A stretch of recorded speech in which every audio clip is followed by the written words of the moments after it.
राम राम मंडळी, या छोट्याशा ब्लॉगमध्ये सर्वांचं स्वागत आहे. आज आम्ही निघालो नागपूरला. नागपूरच्या गाडीत बसलो आणि निघालो नागपूरसाठी.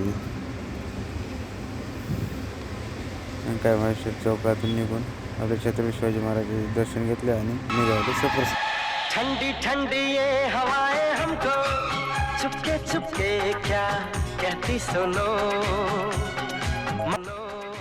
मग आलो नागपूरच्या बस स्टँडवर. लालपरी पण आलती होती. मग आम्ही गाडीतून उतरून ऑटो करून गेलो रेल्वे स्टेशनला.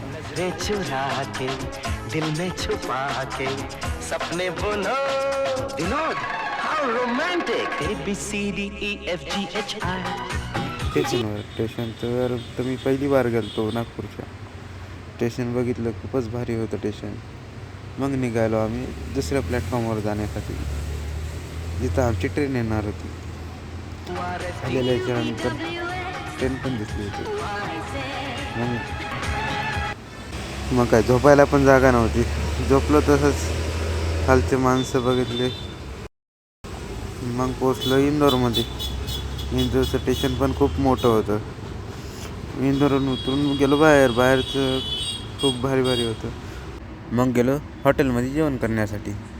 फुला ऑर्डर केला, अशी ऑर्डर पण आली. मग आम्ही सुरुवात केली जेवण करण्यासाठी. कोल्हापूरचा आपला मित्र पण होता सोबत. जेवण केल्याच्यानंतर मग सेंटरच्या जवळ मंदिरात जाऊन आराम केला आणि मग सकाळी फ्रेश होऊन निघालो सेंटर खूपच मोठं होतं. आवडल्यास लाईक करा, कमेंट करा. धन्यवाद.